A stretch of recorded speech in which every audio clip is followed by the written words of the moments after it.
مصطفى مصطفى منبع للصفا سيد الأنبياء مشعل في الوفاء كان في عطفه لليتامى دفاع. السلام علیکم ورحمۃ اللہ وبرکاتہ. الحمدللہ وحدہ والصلاۃ والسلام علی من لا نبی بعد. معزز سامعین، دنیا میں ہر شخص کو زندگی میں دو قسم کی مدد کی ضرورت پڑتی ہے. ہر شخص کو، نبی ہے، ولی ہے، غوث ہے، کتب ہے، ابدال ہے، خانہ بدوش ہے، تخت نشین ہے، خاک نشین ہے، پڑھ لکھا کوئی بھی ہے، اولاد آدم ہو، اس کو دنیا میں دو مدد کی ضرورت، دو مددوں کے ہیلپس کی ضرورت لازم پڑتی ہے. اس کو اہل علم نے دو حصوں میں تقسیم کی، ایک ما تحت الاسباب، ایک ما فوق الاسباب. یہ دو قسمیں کر دی. یہ دو مدد ہر شخص کو ضرورت لازم پڑتی ہے. ما تحت الاسباب بھی پڑتی ہے کہ دنیا میں رہتے ہوئے ایک دوسرے کی مدد کرنی پڑتی ہے. عیسیٰ علیہ السلام نبی ہیں، چوتھے آسمان سے قرب قیامت میں دمشق کی جامع مسجد پہ آ جائیں گے، پھر مینار سے کہیں گے سیڑھی لگاؤ، تو جو لوگ استقبال کے لیے کھڑے ہوں گے وہ کہیں گے اتنا لمبا سفر چوتھے آسمان سے دمشق کی جامع مسجد یہ آگے. کہیں میں اسباب کے جہان میں آ گیا ہوں. اسباب کے جہان میں نبی کو بھی ما تحت الاسباب ایک دوسرے کی مدد کرنی پڑتی ہے. نبی ما تحت الاسباب مدد لے گا دے گا تو دوسروں کو ما تحت الاسباب مدد لینے دینے کا سنت طریقہ پتہ چلے گا. احد میں آپ نے کہا کون میری مدد کرے گا اس کافروں کے جم گھٹے سے بچانے کے لیے. کافروں کا ایک جم گھٹا احد میں آ رہا تھا، بلکہ احد میں آپ نے کہا 2 لوہے کے لباس مجھے دو. یہ اسباب ہے. اسباب کے نیچے مدد، یہ ہر انسان کی ضرورت ہے. اس میں عیب کوئی نہیں، کمی کوئی نہیں، نقص کوئی نہیں. یہ کائنات کی گریوٹی ہے، کش ثقل ہے، مقناطیسیت ہے، معاشرتی نظام کا بندھن ہے. ایک دوسرے سے انسانوں کو اللہ نے جوڑنے کے لیے دنیا کا کوئی شخص ایسا نہیں ہے جو 25-30 سال میں لاکھوں دفعہ ایک دوسرے کی طرف مدد کے لیے ہاتھ نہ بڑھاتا ہو. موچی کی طرف، لوہار کی طرف، سنار کی طرف، درکان کی طرف، مستری کی طرف، نائی کی طرف. روزانہ اگر ہم صبح سے لے کے شام تک گنے آج میں نے اسباب کے نیچے نیچے کتنے لوگوں کی مدد کی تو ہزاروں لوگ بن جائیں گے. اور دنیا میں آدمی جتنا جتنا وی آئی پی بنتا چلا جاتا ہے اس کا ما تحت الاسباب مدد کا دائرہ کار بڑھتا چلا جاتا ہے. وزیر اعظم کو، صدر پاکستان کو، وزیر اعلیٰ کو، ہوم سیکرٹری کو، گورنر کو، چیف سیکرٹری کو زیادہ مدد کی ضرورت پڑتی ہے بنسبت ہمارے ایک مزدور کے. اسباب بڑھتے چلے جاتے ہیں، آدمی کے ڈیپینڈنٹ ہوتا چلا جاتا ہے. انڈیپینڈنٹ نہیں، ڈیپینڈنٹ، ایک دوسرے پہ انحصار کرتا چلا جاتا ہے. تو یہ نبیوں کی یہ کائنات میں حسن ہے. ایک دوسرے کی مدد کرو، لیتے دیتے رہو، بیوی سے، بچے سے، پڑوسی سے کام کرتے رہتے ہیں. یہ اس کو اہل علم کہتے ہیں ما تحت الاسباب. یہ کائنات میں مسنون ہے، لازم ہے، ضروری ہے. ایک آدمی نے کہا اللہ کے محبوب میں نے فلاں کے پیسے دینے ہیں، حالات خراب ہیں، آپ اگر سفارش کر دیں کچھ دن مجھے دے دے تو میں کام کر دوں گا. آپ چپ رہے. اس نے پھر کہا، آپ پھر چپ رہے. اس نے تیسری دفعہ پھر محنت کی کہ اگر آپ اس کو کہہ دیں تو میرے 4 دن گزر جائیں گے. تو صحابہ حیران تھے کہ آپ کا یہ معمول نہیں تھا. آپ پہلی دفعہ کوئی سوال کرتا تو کر دیتے تھے. سوال کرنا دنیا کا مشکل ترین کام ہے. اور ایک آدمی مشکل ترین کام کے لیے تیار ہو کے آئے اور ایک آدمی دوبارہ پھر اس کو مشکل ترین کام میں آلودہ کرے تو یہ تو انسانیت کی توہین ہے. امام حسن سے ایک آدمی نے کہا میرا ایک کام ہے، کہ لکھ کے لے دو. انہوں نے لکھ کے دیا، کہ ہو گیا. تو ساتھ والے نے کہا پوچھا ہی نہیں. انہوں نے کہا دوبارہ پوچھنے سے جو اس کو اذیت ہونی تھی وہ تھوڑی تھی. دنیا کا مشکل ترین کام ہمالی آگے پیچھے کرنا نہیں ہے، کیٹو آگے پیچھے کرنا نہیں ہے، کسی سے کچھ مانگنا. کانوں کی لویں تپ جاتی ہیں، آنکھوں کی پلکیں گر جاتی ہیں، پورا چہرہ لال پیلا ہو جاتا ہے اگر آدمی میں ضمیر ہو تو. میں اکثر مثال دیا کرتا ہوں، ملازمین اپنی تنخواہ اکثر گھر میں دے دیتے ہیں بیوی کو کہ یہ میرے 5,000 ہے، 2,000 ہے، 20,000 ہے، 1 لاکھ ہے. پھر جب اپنی دی ہوئی تنخواہ اپنی بیوی سے لیتے ہیں تو کہتے ہیں 500 روپے دینا پیٹرول ڈلوانا ہے. ڈاکٹر جونیس صاحب جانتے ہیں 500 روپے دینا پیٹرول ڈلوانا ہے. یہ پیٹرول ڈلوانے کا لفظ کیوں لیا؟ سوال کی ذلت کو کم کرنے کے لیے. وہ جو ایک سوال کی تلخی تھی نا، ترشی تھی، سبکی تھی، اس کو کم کرنے کے لیے ساتھ کا پیٹرول ڈلوانا ہے 500. اس نے کب کہنا تھا اپنے 500 لے کے پیٹرول کا کیوں کہا؟ پیٹرول دراصل نفسیاتی طور پر سوال کی ذلت کو کم کرنے کا ایک نفسیاتی حرب ہے. یہ آپ میں سے اکثر جان گئے کہ اللہ کا شکر ہے. ملازمین بھی اللہ کا نیم، تاجر بھی ایسے کرتے ہیں. کوئی ایسے ملازمین کا تو میں نے نام لیا تھا کہ یہ دوسرا طبقہ ناراض نہ ہو جائے، ورنہ ہر طبقہ اللہ کا شکر ملازم ہی ہے، اور ہر طبقہ مانگتا ہی ہے اپنی بیوی سے، اور مانگتے ہوئے پیسے کے مصرف کو ساتھ ضرور بتاتا ہے. یہ ہے سوال کی ذلت. اور یہ دنیا میں حسن ہے، کائنات میں مانگتے رہتے ہیں، ایک دوسرے سے کام آتے رہتے ہیں. تو جب تیسری دفعہ انہوں نے کہا اللہ کہ محبوب میں بڑا پریشان ہوں، آپ اس کو کہیں، تو آپ نے صحابہ سے کہا کہ میں اس لیے چپ رہا کہ تم سفارش کر کے سفارش کا ثواب لو. جینون کام میں سفارش کرنا دنیا داری نہیں ہے، عین دین ہے. ہمارے یہاں ذکر اذکار وظائف کے مارے ہوئے لوگ سفارشوں کو دنیا دار قرار دیتے ہیں، حالانکہ اسباب کے درجے میں سفارش کرنا بھی ایسے ہی نیکی ہے جیسے تہجد، چاشت، اشراق، اوابین نیکی قرار پاتی ہے. دیندار اس کو دائرہ نیکی میں نہیں لاتے ہیں. تو آپ نے کہا میں اس لیے، پہلی دفعہ بھی میں کہہ سکتا تھا کہ میں کہہ دیتا ہوں، میں نے اس لیے ڈیلے کیا تاکہ تم یہ کہو کہ اللہ کے محبوب بندہ کھر ہے، آپ سفارش کر دیں، تو تم اس کے سفارش کا ثواب لے لیتے. تو اسباب کے جہان میں ایک دوسرے سے مدد مانگنا یہ شرک نہیں ہے، گناہ نہیں ہے، ذلت نہیں ہے، رسوائی نہیں ہے. یہ کائنات کا حسن ہے، کائنات کی بقا ہے، کائنات کی نشو و نما ہے، اور کائنات کی گریوٹی ہے، کشش ہے، اور یہ ہر انسان کو کرنی پڑتی ہے. مدد کی دوسری قسم وہ ہے جو مافوق الاسباب ہے. مافوق الاسباب کیا ہے کہ آپ رات کو سوئے پڑے ہیں، گھر میں کوئی بھی نہیں، اور اچانک دانت کی ڈاڑھ میں درد جاگا اور آپ کا پورا وجود تڑپ گیا. اب کوئی بھی نہیں ہے، اب کس کو پکاریں؟ یہ جو اس وقت پکارنا ہے یہ مافوق الاسباب ہے. جنگل میں آپ جا رہے ہیں، راستہ بھول گئے، اب کوئی بھی نہیں ہے جو راستہ بتا سکے. اس وقت کسی کو پکارنا کہ جب انسانوں کو نہیں، اس کو کہتے ہیں اہل علم مافوق الاسباب. تو مافوق الاسباب مدد مانگنی پڑتی ہے، ما تحت الاسباب مدد مانگنی پڑتی ہے. مشرکین مکہ کا المیہ یہ تھا کہ ما تحت الاسباب، ما فوق الاسباب، دونوں مدد غیر اللہ سے مانگتے تھے. احد ہوئی تو ابو سفیان نے کہا حبل ہماری مدد کر. حبل کون تھا؟ حابیل. حابیل کون تھا؟ آدم کا پہلا مظلوم، مقتول، شہید بیٹا. بخاری شریف بٹھا دو اس کو. بخاری شریف کی روایت ہے کہ یہ جو 5 بڑے بڑے بت ہیں نا، وہ سوا، یغوث، یعوق، نصر، یہ بت نہیں تھے. یہ بخاری شریف کی روایت ہے. یہ نوح علیہ السلام کے نیک لوگ تھے اس زمانے کے پارس، جیسے اولیاء ہوتے، پارسا لوگ تھے. شاہ عبدالعزیز محدث سیلوی نے تفسیر میں لکھا ہے یہ لوگ ادریس علیہ السلام کے بیٹے تھے. لات جس کو جنگل میں پکارا کرتے تھے، یہ کون تھا؟ یہ حج کے دنوں میں ستو سارا سال اکٹھے کرتا رہتا ہے. حج کے دنوں میں جب حج کے دن آتے تو حاجیوں سے کہتا ستو وہاں بھرے پڑے ہیں، پلاتا بھی دیتا بھی. تو لوگ اس کو نیک گردانتے تھے کہ حاجیوں کی خدمت کرتا تھا. یہ جو بت تھے یہ لکڑی نہیں تھے. کسی زمانے میں پتھروں کو نہیں پوجا گیا، پتھروں کے پیچھے نیک لوگوں کی یادیں ہوتی تھیں. جس طرح ہمارے یہاں نیک لوگوں کی یادوں کو پریزرو کرنے کے لیے ویڈیو بنا لیتے ہیں، آڈیو بنا لیتے ہیں، تصویر بنا لیتے ہیں، مزار بنا لیتے ہیں. ہر دور میں نیک لوگوں کی یادوں کو محفوظ کرنے کا طریقہ الگ ہوتا تھا. اس زمانے میں یہ کر لیتے تھے.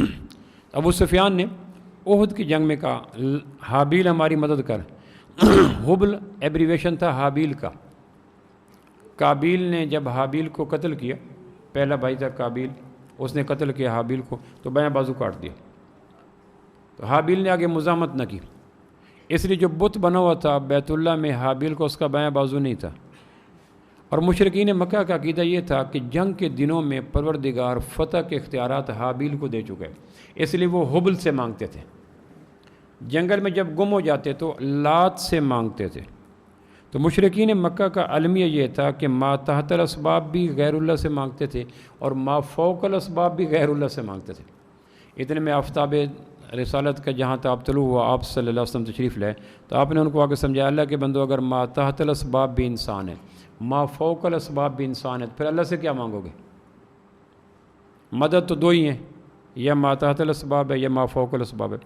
دونوں اگر اللہ کے علاوہ اولیاء، صلحاء، شہداء، اتقیاء، باپ، ماں، بیٹا ان سے مانگنا شروع کر دیا تو پھر وہ مدد کی تیسری قسم کون سی ہے جو اللہ سے مانگو گے؟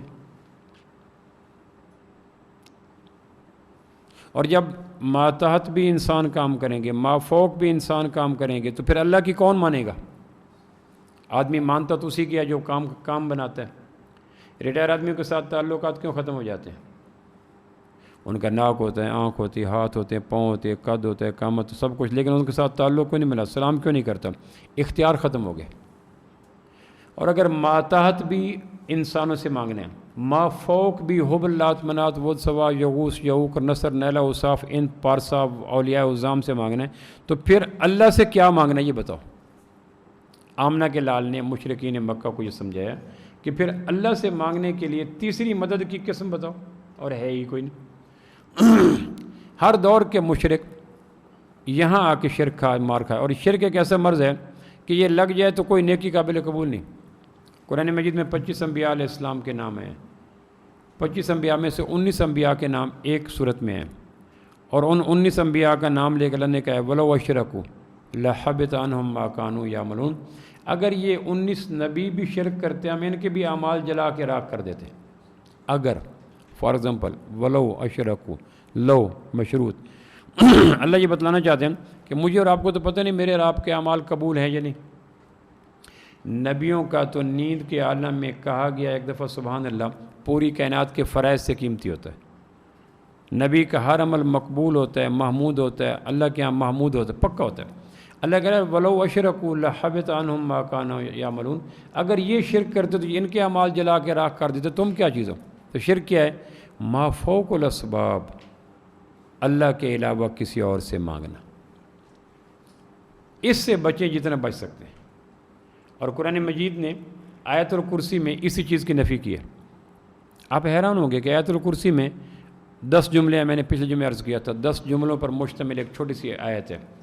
10 جملوں میں پہلا جملہ دعویٰ ہے، 9 جملے دلیل ہیں، اور 9 جملے اتنے حسین دلیل ہیں۔ میں ایک اور پہلو سے سوچ رہا تھا قرآن مجید کی کوئی سی آیت آپ اٹھائیں والعصر، اس سے پہلے اللہ لگا دیں تو مفہوم نہیں بنتا، قسم ہے زمانے کی اللہ، تو آپ کہیں گے ربط کوئی نہیں، ان الانسان لفی خسر، بے شک انسان خسارے میں ہے، اس سے پہلے لگا دیں اللہ، ان الانسان لفی خسر، تو آپ کہیں گے بات میں ربط کوئی نہیں، اللہ بے شک انسان خسارے میں ہے، الا الذین آمنوا وعملوا الصالحات وتواصوا بالحق وتواصوا بالصبر، اس سے پہلے اللہ۔ تو قرآن مجید کی کتنی آیات ہیں پہلے اللہ لگائے ہیں تو وہ مفہوم بنتے نہیں۔ اور یہ صورت آیت الکرسی کا حسن ہے کہ اس میں 10 جملوں پر مشتمل ایک آیت ہے۔ 10 جملوں میں پہلے جملے میں اللہ نے اللہ لگا دیا، اللہ لا الہ الا ہو۔ باقی 10 جملے میں آپ کے سامنے پڑھتا ہوں، آپ حیران ہوں گے کہ ہر جملے سے پہلے اللہ لگا دو تو پوری طرح فٹ آتا ہے۔ یعنی جتنا توحید نکھر کے، نتھر کے، دھل کے، شفاف ہو کے آیت الکرسی میں آتی ہے، قرآن مجید کے کسی صورت کے یا آیت کے دامن میں یہ وصف نہیں ہے جو آیت الکرسی میں ہے۔ اللہ میں اب گنتا ہوں، اب ذرا دیکھیے گا، آپ خود کہیں گے، میں ترجمہ پڑھتا ہوں، اب پھر اس سے میں لگاؤں گا پہلے اللہ، تو آپ کہیں گے کمال درجے کی فٹنگ ہو رہی ہے، جیسے نگینہ آ جاتا ہے۔ شروع میں پہلے جملے میں اللہ نے خود کہہ دیا اللہ لا الہ الا ہو، اللہ کے علاوہ ما فوق الاسباب پکارے جانے کے لائق کوئی نہیں، پہلی ہوگی لا الہ۔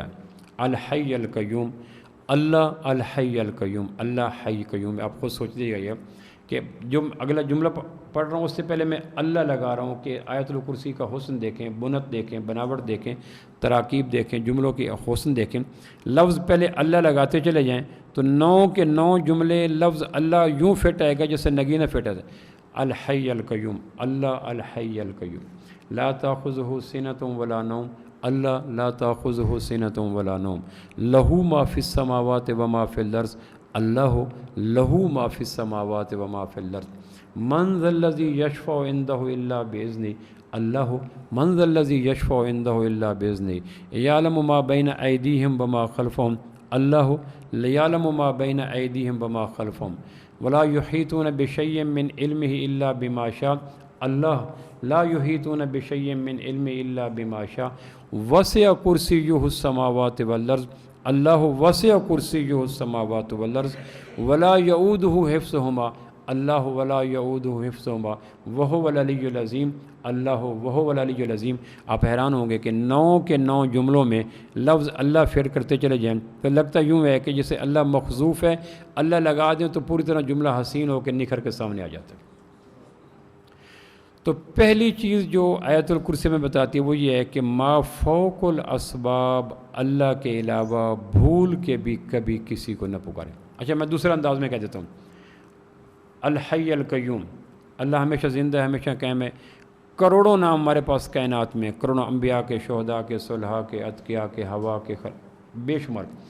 آپ تنہائی میں گھر میں جا کر ان 9 جملوں میں، پہلے جملے میں تو اللہ نے خود اللہ لگا دیا نا، ان 9 جملوں میں کسی جگہ پہ اللہ کے علاوہ کوئی اور نام لگا کے دیکھنا، پھر اگلے حصے کا ترجمہ پڑھنا، ولا یعود اللہ لا الہ الا هو الحی القیوم لا تاخذہ سنۃ ولا نوم، اس کو اونگ نہیں آتی، اس کو نیند نہیں آتی، اللہ کے علاوہ یہاں کوئی لفظ لگا کے دکھے۔ اللہ لا الہ الا هو الحی القیوم لا تاخذہ سنۃ ولا نوم لہ ما فی السماوات و ما فی الارض، اللہ ہی کا ہے پوری کائنات زمین آسمان، یا اللہ کے علاوہ کائنات میں کوئی نام لگا کے دیکھیں، پھر ضمیر کی عدالت میں پوچھیں کہ میں نے نبی کا نام لگایا، ولی کا نام لگایا، امام کا نام لگایا، پارسا کا نام لگایا، کسی کا نام لگایا، لہو ما فی السماوات و ما فی الارض، کیا یہ نام اس آیت کے ساتھ فٹ آتا ہے؟ من ذا الذی یشفع عندہ الا باذنہ، کون ہے جو قیامت والے دن جس کو اللہ اجازت دے گا شفاعت کی، یا اللہ کے علاوہ؟ تو 9 جملوں میں اللہ کے علاوہ کائنات کے کھربوں نام، کوئی سا نام آپ کا جی چاہے، لفظ اللہ کے علاوہ کوئی سا نام لگا کے دیکھیں تو آپ حیران ہوں گے کہ کوئی نام بھی ان 9 جملوں کے ساتھ اٹیچ نہیں ہوگا۔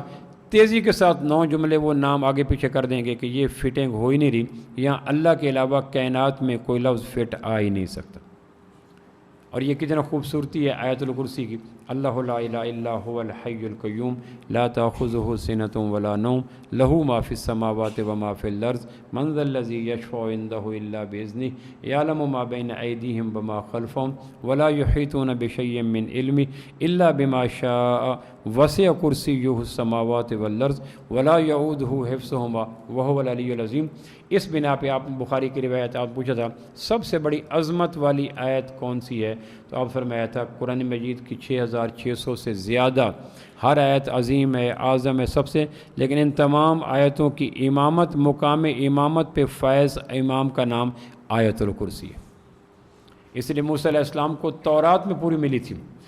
دوسری ایک اور بات جو میں عرض کرنا چاہتا ہوں آج کے حوالے سے، وہ یہ ہے کہ ہم اسباب کے اندر گھرے ہوئے لوگ ہیں، ہماری مجبوری، ہم نے اسباب استعمال کرنا ہے، پیاس ہے تو پانی پینا ہے، بھوک ہے تو کھانا ہے، تھکن ہے تو نیند لینی ہے، بیماری ہے تو علاج کرنا ہے، فصل لینی ہے تو بیج بکھیرنا ہے، اولاد لینی ہے تو شادی کرنی ہے، سورج نکلے گا تو روشنی ہوگی۔ ہمارے ہاں یہ کوئی چیزیں لازم ملزوم ہیں، انگارہ پکڑو تو حرارت آ جائے گی، کھانا کھاؤ تو پیٹ بھر جائے گا، پانی پیو تو آدمی مسلسل اسباب استعمال کرتے کرتے کرتے کرتے ایک وقت آتا ہے کہ شیطان ایک بڑا خوفناک ٹیکہ لگاتا ہے، وہ میں آپ کو عرض کر دیتا ہوں۔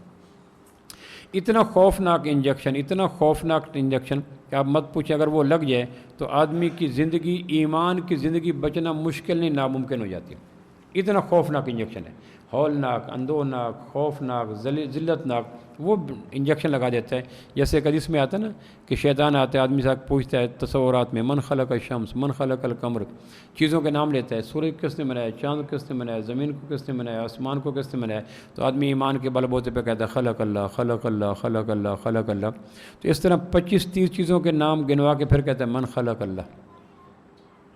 فَإِذَا بَلَغَ ذَلِكَ فَلْيَسْتَعِذْ بِاللَّهِ فَلْيَقُلْ آمَنْتُ بِاللَّهِ۔ خیالات کی تان جب یہاں آ کے ٹوٹے کہ من خلق اللہ، اگر سورج کا خالق اللہ، چاند کا خالق اللہ، تو اللہ کا خالق کون؟ جب سوال کی تان یہاں ٹوٹے تو کہو میں نے اللہ کو مانا ہے، اللہ پہ ریسرچ نہیں کی۔ اس طرح ایک بڑا خوفناک وار لگتا ہے، وہ یہ ہے کہ ہم صبح سے شام اسباب میں گھرے ہوئے لوگ ہیں، ہمیں اسباب استعمال کرنے کا حکم بھی ہے، اللہ نے حکم بھی دیا، ضرورت بھی ہے، مسنون طریقہ بھی ہے، لیکن ہم اسباب کا استعمال کرتے کرتے شیطان ایک ٹیکہ لگاتے ہیں، وہ ٹیکے سے بچنے کی کوشش کی جائے۔ جس طرح میں نے کہا نا کہ ما تحت الاسباب استعمال کرتے کرتے ما فوق الاسباب میں بھی جب آدمی اللہ کے علاوہ غیر اللہ کا نام لیتا ہے تو اس کی زندگی کے سارے اعمال جلا کے راکھ کر دی جاتے ہیں۔ اسی طرح ایک اور انجیکشن لگتا ہے، وہ انجیکشن بڑا خوفناک ہے، وہ کیا ہے کہ ہم اسباب استعمال کرتے کرتے کرتے کرتے پھر ایک وقت آتا ہے کہ آدمی کو شیطان آ کے کہتا ہے پیاس کے لیے پانی ضروری ہے کہاں، روشنی کے لیے سورج ضروری ہے کہاں، صحت کے لیے دوائی ضروری ہے کہاں، فصل کے لیے بیج ضروری ہے کہاں، دیکھنے کے لیے آنکھ ضروری ہے کہاں۔ وہ کہتا ہے ضروری ہے، تو پھر اس کا مقصد یہ ہے کہ رزق تو اللہ دیتا ہے لیکن دکان ضروری ہے، صحت تو اللہ دیتا ہے لیکن دوائی ضروری ہے، اولاد تو اللہ دیتا ہے لیکن میاں بیوی ضروری ہیں۔ وہ جو چیزیں ضروری تھی اس کے لیے شیطان ان چیزوں کو ضروری اللہ کے لیے بھی قرار دے دیتا ہے۔ میں پنجاب میڈیکل کالج کے ڈاکٹروں کو لیکچر دے رہا تھا. میں نے کہا ایک فقرہ لکھو اور پھر بتاؤ ٹھیک ہے یا غلط ہے. کہنے کہ جی کیا؟ میں نے کہا صحت تو اللہ دیتا ہے لیکن دوائی ضروری ہے. انہوں نے فوراً کہا ٹھیک ہے. میں نے کہا لکھو. انہوں نے کہا سر ٹھیک ہے. میں نے کہا ٹھیک ہے یا غلط ہے اس کو چھوڑو، ایک دفعہ اس فقرے کو لکھو. اور سب نے لکھا. میں نے کہا 2-3 سے سنا، تم سناؤ تم سناؤ تم سناؤ. انہوں نے کہا صحت تو اللہ دیتا ہے لیکن دوائی ضروری ہے. میں نے کہا اچھا میں ایک فقرہ اور بولوں گا، وہ بتانا وہ غلط ہے صحیح ہے. کہنے کہ وہ کیا ہے؟ میں نے کہا دوائی کھائیں گے لیکن صحت تو اللہ دے گا. اب ان کی پلکیں تھوڑی سی اوپر نیچے ہیں، پیشانیوں پہ تھوڑی سی سلوٹیں ہیں. میں نے کہا نہیں گھبرانا نہیں ہے، کوئی ضروری تھوڑے کہ اگر آپ پہلے کو کہہ چکے ہو غلط، صحیح کہہ چکے ہو. اب اس سے صحیح آ گیا تو مومن کی میراث تو صحیح چیز ہے، غلط چیز تو مومن کی میراث نہیں ہے. اب میں نے کہا بتاؤ فقرہ کون سا صحیح ہے؟ صحت تو اللہ دیتا ہے لیکن دوائی ضروری ہے. دوائی کھائیں گے لیکن صحت تو اللہ دے گا. پھر کہنے کہ سر دوسرا صحیح ہے. میں نے کہا پہلا غلط کیوں ہے، دوسرا صحیح کیوں؟ اس کے بیچ میں فرق بتائیں. آخر ایک کو جو پہلے ایک کو صحیح کہا تھا اب اس کو غلط کہا ہے، اب دوسرے کو صحیح کہا ہے، پہلے کو غلط کہا ہے، تو غلط میں غلطی تو واضح کرو. تو ڈاکٹر تھے ذہین تھے، کہنے لگے جی پہلے فقرے میں اللہ پابند ہے دوائی کا اور دوسرے فقرے میں دوائی پابند ہے اللہ کی. اب فکر آپ سن لیں. صحت تو اللہ، یہ فکر ہم بولتے رہتے ہیں، صحت تو اللہ دیتا ہے لیکن دوائی ضروری ہے. تو جو چیز ضروری ہوتی ہے وہ لازم ہوتی ہے. دوسرا فکرہ تھا دوائی کھائیں گے لیکن صحت تو اللہ دے گا. انہوں نے کہا جی دوسرے فکرے میں دوائی پابند ہے اللہ کی اور پہلے فکرے میں اللہ پابند ہے دوائی کا. تو کائنات میں اللہ اس کو کہتے ہیں جس کی مجبوری کون ہو، جس کے لیے ضروری کوئی نہ. اور یہ شیطان آ کے خیال آ کے دیکھو جی کرتا تو اللہ ہے لیکن چونکہ چنانچہ اگرچہ ایسے مخنث نما جملے بلواتا ہے جس سے ایمان ضائع ہو جاتا ہے. تو قرآن آ کے کہتا ہے کہ نہیں دیکھو کائنات میں ہر چیز کی مجبوری اللہ ہے، ہر ایک کے لیے ضروری اللہ ہے. اللہ کی مجبوری کوئی نہیں، اللہ کے لیے ضروری کوئی نہیں. میں حرم پاک میں بیٹھا تھا مکہ مکرمہ میں، ایک عالم بیان فرما رہے تھے، کہنے کہ جب آدمی اللہ جیسے بادشاہ کو جس کا باپ کوئی نہیں، بیٹا کوئی نہیں، بیوی کوئی نہیں، رینک کوئی نہیں، کھاتا کوئی نہیں، پیتا کوئی نہیں، سوتا کوئی نہیں، مرتا کوئی نہیں، بڑھاپا نہیں، ہر عیب سے پاک ہے، جب اس اللہ جیسے بادشاہ کو ایک آدمی تشبیہ دیتا ہے دنیا کے بادشاہ سے جو کھاتا بھی ہے، پیتا بھی ہے، سوتا بھی ہے، پیشاب بھی، کھانا بھی، پینا بھی، بیوی بھی، بچے بھی، تو وہ آدمی جب اللہ جیسے بادشاہ کو دنیا جیسے بادشاہ سے تشبیہ دیتا ہے کعبہ کے رب کی قسم، اسی وقت وہ آدمی کافر ہو جاتا ہے. اللہ کہے گا میرے اور اس کے درمیان کیا قدر مشترک تھی. یہ تو ہوا کا محتاج، پانی کا محتاج، نیند کا محتاج، بیوی کا محتاج، موچی کا محتاج، لوہار کا محتاج، درزی کا محتاج، کھانے کا محتاج، پینے کا محتاج، جو سر تپا محتاجیوں میں ڈوبا ہوا ہے، ذلتوں میں ڈوبا ہوا ہے، کمزوریوں میں ڈوبا ہوا ہے، ذوف میں ڈوبا ہوا ہے، پریشانی، جس کو بڑھاپا آتا ہے، اونگ آتی ہے، نیند آتی ہے، ذوف آتی ہے، پریشانی آتی ہے، تھکن ہے، باپ ہے، بیٹ، جس کی ہزار ہا کمزوریاں ہیں، تم نے اس کو تشبیہ دی اس ذات کے ساتھ جس میں کمزوری خیال کی حد تک کوئی نہیں. تو اس غلط تشبیہ کی بنا پہ آدمی اسی وقت کافر ہو جاتا ہے. تو شیطان اگر خیال کرتا ہے، کہتا ہے دیکھو جی کرتا تو اللہ ہے لیکن یہ بھی ضروری ہے، یہ وہ خوفناک وار ہے کہ یہ لگ جائے تو آدمی کے عمل کی ساری کھیتی بنجر ہو کے اڑ جاتی ہے. ذہن میں یہ بٹھا لیں کہ اللہ کے لیے ضروری کوئی نہیں، اللہ کی مجبوری کوئی نہیں. کائنات میں کوئی سورج نو اللہ روشن دے سکتا ہے، جبریل نو اللہ وہی پہنچا سکتا ہے، زمین نو اللہ فصل، پوری کائنات کے 8 ارب مور اور لیس انسان شدید بیمار ہو جائیں، خدا نخواستہ سویر قسم کی بیماری لگ جائے اور کسی کے پاس دوائی کے لیے ڈسپرین بھی نہ ہو، اور اللہ یہ چاہے کہ میں نے سب کو صحت دینی ہے، تو بغیر میڈیکل سٹور کے، بغیر ڈاکٹروں کے، بغیر ہومیوپیتھک کے، اللہ ایک نظر ڈالے اور پوری کائنات کو صحت دے سکتا ہے. کیونکہ اللہ اپنے فیصلوں کے نفاذ کے لیے کائنات کے کسی سبب کا کسی درجے میں پابند نہیں ہے. مخلوق اس کو کہتے ہیں جو ہر آن ہر گھڑی سب کچھ کے ہوتے ہوئے اس کی پابند ہو، اور خالق اس کو کہتے ہیں جو اپنے فیصلوں کے نفاذ کے لیے کسی لمحہ مائکرو سیکنڈ کے برابر بھی کسی چیز کا پابند رہو. قرآن مجید میں 19ویں نمبر سورہ مریم میں اللہ نے ذکر کیا ہے، زکریا علیہ السلام کا قصہ سنایا اور مریم علیہ السلام کا قصہ سنایا. وذکر فی الکتاب مریم کافہا یا عین صاد ذکر رحمت ربک عبدہ زکریا. یہاں سے صورت کا اوپننگ ہوتی ہے. اہم مضامین قرآن مجید کی صورتوں کے آغاز میں آ جاتے ہیں، یہ بھی مفسرین نے لکھا ہے. تو سورہ مریم کے آغاز میں کہتے ہیں میرے محبوب کو زکریا علیہ السلام کا قصہ سناؤ. زکریا علیہ السلام کی سالی کی بیٹی ہیں مریم. مریم 13 سال کی عمر میں جب زکریا علیہ السلام کے پاس آتی ہیں اور ان کی تربیت کرتے ہیں. ایک دن قرآن مجید میں آتا ہے سورہ آل عمران میں غالباً کہ زکریا علیہ السلام نے کمرہ پہلے کمرہ ہے، پھر ایک اندر کمرہ ہے، باہر کے کمرے کا تالا لگاتے ہیں، اندر کے کمرے کا لگاتے ہیں کنڈا، اور تالا کھول کے کنڈا کھول کے مریم کے پاس جاتے ہیں اور جا کے اسے روٹی دیتے ہیں، کھانا دیتے ہیں، پینا دیتے ہیں اور وظائف دیتے ہیں۔ ایک دن گئے، تالا کھولا، اندر کا کنڈا کھولا، اندر گیا تو مریم بغیر موسموں کے تازہ پھل کھا رہی ہیں۔ زکریا علیہ السلام نے پھلوں کو دیکھا، تالے کو دیکھا، کنڈے کو دیکھا، کمرے کو دیکھا، بند کمرے کو دیکھا، چابی ان کے پاس۔ کوئی آدمی کا خیال بھی بیت المقدس کے شرقی کمرے کے اندر بیٹھی ہوئی بطول کے پاس نہیں جا سکتا، اور بطول تازہ پھل، رس بھرے پھل کھا رہے ہیں۔ مریم علیہ السلام یہ منظر دیکھ کر زکریا علیہ السلام نے کہا انا لکی ھذا، کہاں سے لیے؟ تو مریم نے کہا قالت ہوا من عند اللہ، خالو اللہ نے دیے۔ تو زکریا علیہ السلام نے پھلوں کو دیکھا، شاخوں کو دیکھا، موسموں کو دیکھا، باغوں کو دیکھا، تو موسم پھلوں کا ہے نہیں۔ تو زکریا علیہ السلام نے بے ساختہ کہا مریم ان دنوں پھل تو ہے نہیں۔ تو مریم نے کہا خالو موسم اللہ کے محتاج ہیں، اللہ موسموں کا محتاج نہیں۔ اللہ پھلوں کو لگانے کے لیے مئی جون کا اللہ وہ ذات ہے جو اپنے فیصلوں کے نفاذ کے لیے کبھی کسی مخلوق کی اعانت کا، مدد کا محتاج نہیں۔ زکریا علیہ السلام کہنے لگے مریم پھل تو ہیں کوئی نہیں، موسم تو ہے کوئی نہیں، درخت تو خشک ہیں۔ تو کہ خالو موسم اللہ کے محتاج ہیں، اللہ موسموں کا محتاج نہیں ہے۔ قرآن مجید میں آتا ہے زکریا علیہ السلام اس وقت عتیہ کی عمر پہ، عتیہ کہتے ہیں بڑھاپے سے اگلی عمر کو، اور زکریا علیہ السلام کی بیوی الشبہ 98 سال کی ہیں۔ مولانا عثمانی رحمۃ اللہ علیہ نے لکھا 98 سال کی ہیں، اور زکریا علیہ السلام کہہ رہے ہیں کانت امرتی آخر، میری بیوی بانج ہے، اور قد بلغت من الکبر عتیہ، عتیہ کہتے ہیں ایک آدمی بوڑھا ہو جائے، لاٹھی پہ چلنے کے قابل نہ رہے، اس سے اگلی عمر جو ہوتی ہے اس کو عتیہ کہتے ہیں عربی میں۔ نبی فصاحت میں حقیقت کا دامن نہیں چھوڑتا۔ کافہا یا انصاد ذکر رحمت رب عبدہ زکریہ اذ نادى ربہ نداء خفیہ قال رب انی وہن العظم منی واشتعل الراس شیبا ولم اقم بدعائک رب شقیہ۔ یہ قرآن مجید نے قصہ سنا کے کہا کہ میرے محبوب ان کو قصہ سناؤ جب زکریا علیہ السلام بوڑھے ہو گئے، بیوی ان کی بانج ہو گئی ہے، سر میں ان کا سفید شعلہ نکل آیا، یعنی بال سفید ہو گئے، چلنے پھرنے کے قابل نہیں رہے، اور کہتے ہیں اللہ مجھے بیٹا تو دے۔ پھر اوپر سے آواز ہے یا زکریہ انا نبشرک بغلام اسمہ یحییٰ لم نجعل لہ من قبل سمیہ، زکریہ تو نے ماں کا یقین۔ اب یہ زکریہ علیہ السلام کی بیوی کا بانج ہونا بذریعہ وہی ثابت ہوا ہے، بذریعہ میڈیکل سائنس ثابت نہیں ہوا ہے، چونکہ زکریہ علیہ السلام کہہ رہے ہیں میری بیوی بانج ہے، اور خود کہہ رہے ہیں میں بڑھاپے کی آخری حدوں کو پامال کر کے آگے گزر چکا ہوں۔ اب بوڑھا میاں، بوڑھی بیوی، یعنی بانج بیوی، بوڑھا شوہر، اس کے ہونے کے لیے، اولاد ہونے کے لیے دنیا بھر کی میڈیکل سائنس کو آواز دو کہ ان کا ہو سکتا ہے۔ وہ کہتے ہیں اولاد تو اللہ دیتا ہے لیکن میاں بیوی کا جوان ہونا ضروری ہے۔ تو کہا ذکر رحمت رب کا عبدہ زکریہ، میرے محبوب وہ لوگ جو میری آزاد قدرت کو، میرے پیدا کیے ہوئے عارضی مخلوقات کا پابند مانتے ہیں، ان کے دماغوں کے اوپر لوہار کا تھوڑا لگا کے کہیں دیکھو اللہ اپنے فیصلوں کے نفاذ کے لیے کسی چیز کا پابند نہیں ہے۔ وہ چاہے تو 128 سال کے بوڑھے اور 98 سال کی بانج عورت کو زکریہ جیسا بیٹا، یحییٰ جیسا بیٹا عطا کر دے۔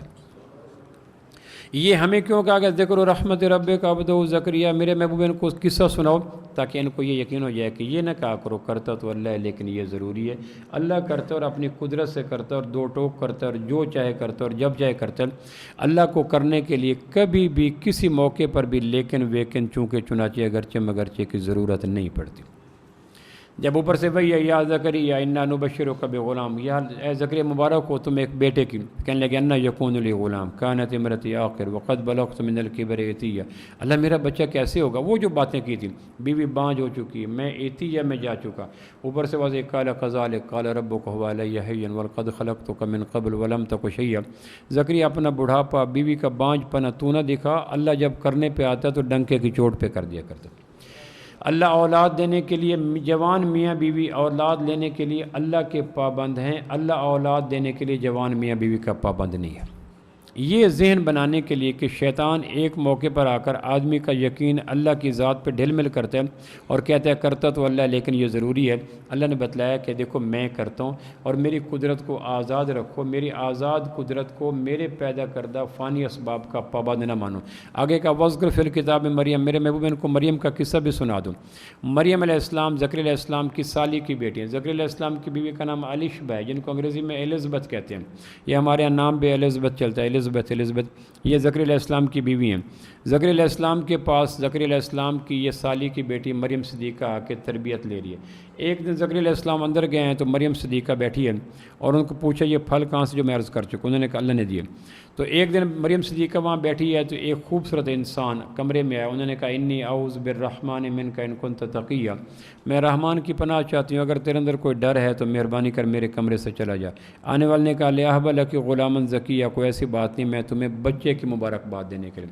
اب اولاد تو اللہ دیتا ہے لیکن میاں بیوی کا ہونا ضروری ہے. اس سوچ کے اوپر 100 ہتھوڑیاں سنار کی اور ایک ہتھوڑا لوہار کا. اللہ کہہ رہا ہے کہ دیکھو اولاد تو اللہ دیتا ہے لیکن میاں بیوی کا ہونا اللہ کے لیے ضروری کوئی نہیں. میں جو انکار کر رہا ہوں, جس چیز پہ میں فوکس کر رہا ہوں, وہ یہ کر رہا ہوں کہ اللہ کی آزاد قدرت کے لیے کوئی چیز ضروری کائنات میں دے کر زندہ رہنے کا خوفناک تصور اختیار نہ کرو. اللہ کرتا اور اپنی قدرت سے کرتا ہے. مریم صدیقہ کہنے لگی انا یکون لی غلام, میرا بچہ کیسے ہوگا, ولم یمسسنی بشر ولم اک بغیہ, نہ میں شادی شدہ نہ میں غلط راہوں کی رائی. اس نے کہا قال کذالک قال ربک هو علی هین, یہ کام آسان ہے, تیرا رب جب کرنے پہ آتا ہے تو اللہ تیرا کر دیا کرتا ہے. یوں کہ اگر اس جبریل علیہ السلام نے پھونک ماری فحملتہ فانتبذت بہ مکانا قصیا, یہ پھونک ماری. اب پھونک مارنے سے کبھی عورت کے پیٹ میں حمل ہوتا ہے تو یہ ناممکنات میں ہے, لیکن اللہ کہتا ہے تیرا رب وہ ہے جو میاں بیوی کے ملاپ سے نہ دے, اور تیرا رب وہ ہے جو اکیلی کنواری مریم کو بھی عیسیٰ دے سکتا ہے. ہماری دعاؤں میں جان بھرنے کے لیے کہ تم گھبرایا نہ کرو. لوگوں نے جواب دیا, ڈاکٹروں نے جواب دیا, عزیزوں نے جواب دیا, اللہ وہ ہے جو ذلت کے صحراؤں سے عزتوں کے گلاب نکال دیا کرتا ہے. یہ کہہ کر مریم کو پھونک ماری اور مریم کے پیٹ پہ وہ تبدیلیاں ہو گئیں جو خواتین کے وجود میں اللہ کی قدرت سے 9 ماہ کے بعد ہوتی ہیں. پیٹ کا بڑھنا, پاؤں کا بھاری آنا, طبیعت میں متلی کا آنا, وجود کا ٹوٹ پھوٹ کا آنا, دردوں کا جاگ جانا, ابکائیوں کا آنا, جمائیوں کا آنا, انگڑائیوں کا آنا, بیکاریوں کا جسم, یہ ساری تبدیلیاں جو عورت کے وجود پہ آتی ہیں وہ ساری تبدیلیاں ہوگی. ادھر اسی لمحے زکریا علیہ السلام اور ان کی بیوی بھی دعا مانگ چکے ہیں اور الشبہ کے وجود پہ بھی تبدیلیاں ہو چکی ہیں. 98 سال کی بڑھیا الشبہ کے وجود میں بھی وہی تبدیلیاں آ چکی ہیں جو مریم صدیقہ 13 سال کی بچی کی تبدیلی. ابھی یہ دونوں میاں بیوی بیٹھی ہیں اور مریم صدیقہ زکریا علیہ السلام کی بیوی الشبہ نے اپنے اوپر کپڑا لپیٹ لیا کہ اگر کوئی آ گیا تو وہ کہے کہ یہ کیا ہو گیا. 98 سال کی بڑھیا خاتون نے اپنے وجود میں وہ منظر قائم کر لیے جو جوان شادی شدہ خواتین کا خاصہ ہوتا ہے. اتنے میں دروازے پہ دستک ہوئی. زکریا علیہ السلام نے کہا من دکل باب کون, تو بیر سے لجاتی ہوئی, شرماتی ہوئی, ڈری ہوئی, سہمی ہوئی, خوف زدہ آواز میں مریم ہوں, انی مریم, میں مریم ہوں. تو زکریا علیہ السلام نے اپنی بیوی الشبہ سے کہا تیری بھانجی کو میں لاک اپ کر کے آیا تھا, بہر کا دروازہ تالا لگایا, اندر کا دروازہ کنڈا لگایا, وہ بہر کیسے آ گئی, جا کے پتہ کر کے آؤ. الشبہ کہنے لگی میرے وجود کی تبدیلیوں سے مجھے شرم آتی ہے, میں اٹھ کے جاؤں گی. تو وہ کہے گی خالہ یہ کیا ہو گیا. انہوں نے کہا جاؤ سے وہ نہیں گئے. تو پھر زکریا علیہ السلام خود گئے. بہر دیکھو تو مریم شاخ بید کی طرح کانپ رہی ہیں, چہرہ ہلدی کی طرح پیلا ہے, آنکھیں ساون بھادو کی طرح برس رہی ہیں, جسم ٹوٹا ہوا ہے. انہوں نے کہا مریم کیا ہوا, کہ خالو عجیب ہوا. کہ ہوا کیا, کہ ایک خوبصورت انسان میرے کمرے میں آیا اور اس نے آ کے مجھے کہا تمہیں ایک بچہ دینا ہے. میں نے کہا میرا بچہ کیسے ہوگا. اس نے کہا اس نے دینے کا فیصلہ کیا ہے جو اپنے بچے دینے کے لیے جو میاں بیوی کا محتاج نہیں ہے, اور میرے وجود میں بچہ ہو گیا. زکریا علیہ السلام ڈر کے مارے بھاگ کے گھر میں آئے الشبہ کو بتلانے کے لیے کہ ہم تو پھر بھی ایک کپل موجود ہے, جوڑا موجود ہے, اور تیری بھانجی تربیت کے مدارے طے کرنے کے لیے میرے پاس آئی تھی, اس کے وجود میں یہ تبدیلیاں آ گئی. گھر کے آ کے بیوی کے پاس ہے, دونوں میاں بیوی باہر ہے, تو دیکھا نہ مریم یہاں نہ وہاں, پریشان دیکھا تو مریم بھاگتے بھاگتے دور 8 میل کے لگ بھگ ابن کثیر کے بقول ایک بیت لحم جگہ ہے, ٹیل ہے اجاڑ, وہاں جا کے مریم ڈر کے مارے جا کے بیٹھی. ایک کھجور کا درخت پلپلا ہو چکا تھا, جڑیں بہر آ چکی تھیں, ریشے پلپلے ہو چکے تھے, اور اوپر کی اس کی شاخیں جل چکی تھیں. اس کے ساتھ ٹیک لگا کے مریم کہنے لگی یا لیتنی مت قبل ھذا وکنت نسیا منسیا, کاش میں مر گئی ہوتی. یہ کیا ہو گیا کہ کنواری مریم اپنے پیٹ میں عیسیٰ جیسے بچے کو لے کے آ گئی. فاجا المخاض الى جذع النخل, بغیر درد ذے کہ عیسیٰ علیہ السلام مریم کا وہ بیت لحم کے صحرا میں ٹیلے کے ساتھ پیدا ہو گیا. اب یہ بچے تو اللہ دیتا ہے لیکن میاں بیوی کا ہونا ضروری ہے. اس خیال کو جڑوں سے اکھیڑنے کے لیے پروردگار نے سورہ مریم کا آغاز کیا. مریم صدیقہ کو بغیر درد ذے کہ عیسیٰ, اب نبی پیدائشی نبی ہوتا ہے, اس میں مرجعیت ہوتی ہے, محبوبیت ہوتی ہے, کشش ہوتی ہے, جاذبیت ہوتی ہے. مریم اس کو دیکھ کے چوم رہی ہیں. اتنے میں کہنے کہ یا اللہ پیاس لگی ہے. تو اللہ نے کہا اپنے پاؤں صحرا کے اوپر مارو. وہ صحرا تھا, ٹیلا تھا, پاؤں مارا تو وہاں سے تازہ پانی باہر نکلا. کہنے کہ یا اللہ بھوک لگی ہے. کہنے کہ اس کھجور کو ہلا, تو کھجور تو جل چکی تھی, اس کے اوپر تو تھا کچھ نہیں, اس کے اوپر شاخیں نہیں تھیں, اس کی جڑیں نہیں تھیں. کہلات تو ساقط علیہ کے روت بن جنیت, تازہ کچے پکی کھجوریں مریم کی گود میں آ گئے. اللہ نے کہا کلی وشربی وقرری عینا, کھجوریں کھا، پانی پی، اور عیسیٰ کو دیکھ کے آنکھیں ٹھنڈی کر۔ اب کھجوریں تو اللہ دیتا ہے، لیکن تازہ کھجور کو ہونا ضروری ہے، پانی تو اللہ نکالتا ہے، لیکن بوریں کو ہونا ضروری ہے، اولاد تو اللہ دیتا ہے، لیکن میاں بیوی کا ملاپ تو ضروری ہے۔ اس فکروں کے جڑوں سے اکھیڑنے کے لیے پروردگار نے سورہ مریم کے اندر 2 حسین واقعات کا امتزاج قائم کیا کہ میرے محبوب وذکر حکم دیا، وذکر فی الکتاب مریم ذکر رحمت ربک عبدہ زکریا، ان کو سناؤ تاکہ یہ میری آزاد قدرت کو میرے فانی اسباب کا پابند نہ مانیں۔ مریم صدیقہ پانی پی رہی ہیں، کھجوریں کھا رہی ہیں، عیسیٰ کو دیکھ کے چوم رہی ہیں۔ اتنے میں خیال آیا اور مریم صدیقہ کا وجود کپ کپا گیا، اوپر سے آواز ہے مریم کیا ہوا؟ کہنے کہ یا اللہ مہربانی کر کے کس بات کی؟ کہ تو نے بچہ بھی دیا، کھجور بھی دی، پانی بھی دیا، صحرا بھی دیا، بیت لحم بھی دیا، ٹیک بھی دی، ایک مہربانی اور کر۔ اوپر سے واضح کون سی؟ کہ میری قوم کا کوئی فرد مٹر گشت کرتا ہوا، ایسے دائیں بائیں گھومتا ہوا، یہ بیت لحم کے صحرا میں نہ آ جائے، یہ ٹیلوں میں نہ آ جائے۔ تو اللہ نے اوپر سے واضح کہ مریم گھبرا نہیں، کوئی شخص بھی اس ٹیلے کی طرف جہاں تو مریم کو عیسیٰ کو لے کے بیٹھی ہے کوئی نہیں آئے گا، لیکن ایک کام تو کر، میں نے تمہیں بے موسم پھل بھی دیے، تمہیں تازہ پانی بھی دیا، تمہیں بغیر میلاب کے عیسیٰ بھی دیا، نبی دیا، ایک کام تو کر۔ تو مریم نے کہا یا اللہ میں حاضر ہوں، کہ اس بچے کو اٹھا کے قوم کے پاس تو خود چلی جا۔ اب اندازہ کرو، وہ ایک آدمی کے وہمے سے ڈر رہی ہے، اور اللہ کہہ رہے ہیں خود اتنے بڑے وٹنس کو لے کر تو مریم کے پاس، قوم کے پاس چلی جا۔ تو مریم صدیقہ نے بچے کو سینے سے لگایا، ایک ایک پاؤں من کر چلتے چلتے وہاں جا پہنچی۔ جا کے پہنچی ہے تو آواز یا اخت ہارون ما کان ابو کا عمران سو وما کانت امک بغیہ، اے ہارون کی بہن، نہ تیری ماں ایسی نہ باپ ایسی۔ زکریا کا دامن، بیت المقدس کا کمرہ، شرقی کمرہ، تربیت کے منائل، تزکیہ کرنے کے لیے گئی، اور بچے کو لے کے فاشارت لے۔ تو مریم نے کہا اس سے پوچھو۔ بچہ بولتا تو ہے لیکن 2 سال تو ہونا ضروری ہے نا، پنگوڑے کا بچہ تو کبھی نہیں بولے، لیکن چونکہ چنانچہ کہ جراثیم کے اوپر قرآن کے واقعات سپرے کر کے پورے قد سے مومنوں کو کھڑا کر رہے ہیں۔ دعا کے سارے بالوں پر جھڑ جاتے ہیں جب آدمی اللہ کی آزاد قدرت کو پابند کر کے مانتا ہے۔ اس کا کام ہی نہیں ہوتا کہ اللہ کیسے کام ہوگا، اللہ کہے گا ہو گئے، یہ تیرا کام تو نہیں ہے، کیسے ہوگا؟ میرا کام ہے، میں کر دیتا ہوں۔ میں لیا کے علاقے میں جا رہا تھا تو تربوز اور تمیں ایک ہی صحرا میں اگے ہوئے تھے، بالکل تربوز اور تمیں۔ اب تمیں کا ذائقہ آپ جانتے ہیں، تربوز کا ذائقہ آپ جانتے ہیں، جڑیں دونوں کی ملی ہوئی تھی، پانی ایک، ریت ایک۔ اللہ یہ بتلا رہا تھا کہ جڑیں بھی ملی ہوئی ہیں، اوپر سے بھی ملے ہوئے، کٹھے پڑے تھے، لیکن ایک زہر، ایک شہد، ایک کڑوا، ایک میٹھا۔ اللہ نے کہا یہ ہے تمہارا رب کہ ایک جگہ پانی ایک، صحرا ایک، ٹیلا ایک، ریت ایک، کمبینیشن ایک، جڑیں ایک اللہ آزاد ہے۔ میں اکثر مثال دیا کرتا ہوں کہ تربوز ہمارے علاقے کا پھل ہے لیکن مئی جون میں تیار ہوتا ہے، ریت گرم ہو جاتی ہے، ہوائیں گرم ہو جاتی ہیں، ٹمپریچر 50 پہ چلا جاتا ہے، سورج تندور بن جاتا ہے، اور ریت کے صحراؤں میں تربوز پکتا ہے، وہاں اس وقت کوئی درخت بھی نہیں ہوتا، تو اوپر سے آگ، نیچے سے آگ، دائیں بائیں سے ہواؤں کے روپ میں آگ، ریت گرم ہو جاتی ہے، سورج گرم ہو جاتا ہے، ہوائیں گرم ہو جاتے ہیں، بیچ میں تربوز پڑا ہوتا ہے۔ ان تمام گرمی کے اسباب میں پکنے والا تربوز ٹھنڈا ہوتا ہے، ان تمام چیزوں کے بیچ میں پکنے والا تربوز ٹھنڈا ہوتا ہے۔ اللہ کہتا ہے اسباب سارے گرمی کے، نتائج سارے ٹھنڈا کے، تاکہ تم لیکن ویکن نہ کہا کرو۔ اور مچھلی انڈا جب دیتی ہے تو جہلم چناب کے دریاؤں کے بیچ میں انڈا، اور اس انڈے سے چھوٹی سی مچھلی نکلتی ہے تو جہلم چناب، پھر وہ 5 سال تک تیار ہوتی ہے، اوپر نیچے دائیں بائیں گلگت کی برف پوش چوٹیوں کا یخ پانی لگتا ہے، تو اس کے 6 طرف سے پانی ہے، کبھی 1 سیکنڈ کے لیے بھی مچھلی آ کر کنارے پہ نہیں بیٹھتی، عمر بھر ٹھنڈے پانیوں کے بیچ میں رہتی ہے۔ کبھی کبھی ہفتوں کے بعد سر نکالے تو سر کے اوپر دھوپ کی کتنی کرن پڑے گی، اس میں گرمی کتنی آئے گی، دائیں پانی بائیں پانی، آگے پانی پیچھے پانی، اوپر پانی نیچے پانی، 6 طرف سے پانی میں رہنے والے جب اس کو پکا کے کھاتے ہیں تو جگ پانی کا پاس رکھنا پڑتا ہے۔ اللہ کہتا ہے تمہارا رب آزاد ہے کہ ٹھنڈک کے اسباب گرمی کے نتائج، گرمی کے اسباب ٹھنڈک کے نتائج، تاکہ تم یہ نہ کرو، کرتا تو اللہ ہے لیکن۔ یہ بڑا خوفناک زہریلا، پوری کائنات میں ریت کے ذروں کے برابر ایٹم بم گرا دو تو ایمان اتنا برباد نہیں ہوتا جتنا اس فکرے کے بولنے سے ایمان برباد ہوتا ہے۔ کرتا تو اللہ ہے لیکن یہ ضروری ہے۔ اللہ کہتے ہیں پاگلو، اگر میرے لیے چیزیں ضروری ہیں تو پھر اسی کو اللہ مان لو جو میرے لیے بھی ضروری ہو چکا۔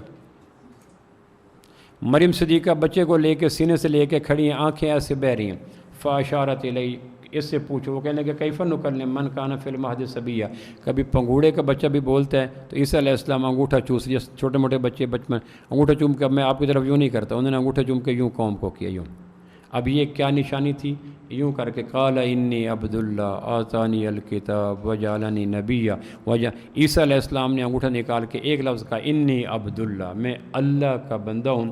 وہ شک و شبہ کی ساری گرد و غبار اڑ گئی، اور اللہ نے کہا وذکر فی الکتاب مریم، میرے محبوب ان کو قصہ سناؤ مریم کا، جس کے قدم قدم پہ اللہ یہ بتلانا چاہتا ہے کہ اللہ کی آزاد قدرت کو کبھی بھی اللہ کے پیدا کردہ اسباب کا پابند ماننے کے جرم عظیم کے مرتکب نہ ہو، ورنہ نہ دنیا بنے گی نہ دین بنے گی۔ تو آخر میں پھر میں گزارش کرتا ہوں کہ ایک تو یہ کبھی نہ کہا کریں کہ ما فوق الاسباب، کبھی اللہ کے علاوہ کسی کو نہ پکاریں۔ مانگنے کا شوق اگر اتنی چیزوں کے بعد بھی پورا نہیں ہوتا تو مہربانی کریں، اگر ما فوق الاسباب مانگنا تو تھوڑا ہی ہوتا ہے، زیادہ تو مانگنا ما تحت الاسباب ہی ہوتا ہے۔ تو منگتوں کا ذوق گدائی اگر لاکھوں مقام پہ پورا نہیں ہوتا، دو چار جگہ پہ اگر نہ بھی مانگے تو کون سی قیامت آ جائے گی، اس کی کمی پھر اور مانگنے مغرم پوری کر لیں۔ اور دوسری یہ ہے کہ کبھی بھی اللہ کی آزاد قدرت کو لیکن ویکن کے ساتھ نہ مانیں، کرتا تو اللہ ہے لیکن یہ نہ کہیں۔ اس کے کہنے کے بعد آدمی کے پلے میں لیکن لفظ آنے کے بعد پچھلی ساری چیزوں پہ نفی ہو جاتی ہے۔ میں اکثر آخری مثال عرض کرتا ہوں کہ بچہ شادی کرنے کے لیے کسی علاقے میں آتے تو آپ سے پوچھتا ہے یہاں اس بچے والے میرے سے رشتہ مانگتے ہیں کیسے ہیں، تو وہ کہتے ہیں بچہ دیانتدار ہے، خوبصورت ہے، پڑھا لکھا ہے، باروزگار ہے، رقبہ ہے، زمین ہے، کاریں ہیں۔ وہ خوش ہو جاتے ہیں، کہتے ہیں میں اجنبی تھا رشتہ مانگنے کا، اچھا وہ اپنے کویف بتا دیا، جاتے جاتے کہہ دیتا ہے لیکن، تو اب اس کے بعد وہ جائے گا، وہ کہے گا خوبصورت بھی ہے، خوبصورت بھی ہے، مالدار بھی ہے، زمیندار بھی ہے، گزٹڈ پوسٹ بھی ہے، لیکن لفظ لیکن نے ساری چیزوں کے اوپر پانی پھیر کے رکھ دیا۔ اب وہ کبھی مطمئن نہیں ہوگا جب تک لیکن کے زہر نہیں نکلے گا، کبھی مطمئن نہیں ہوگا۔ اس طرح اللہ کہتا ہے کرتا اللہ، دیتا اللہ، کہاں لیکن، اللہ کہتا ہے کم بخت ہو، لیکن کے بغیر اگر مان لیتے تو کون سی قیامت آ جانی تھی، تمہارے کام ہو جانے تھے۔ کرتا اللہ، دیتا اللہ، کہاں لیکن، اللہ کہتا ہے کم بخت ہو، لیکن کے بغیر اگر مان لیتے تو کون سی قیامت آ جانی تھی، تمہارے کام ہو جانے تھے۔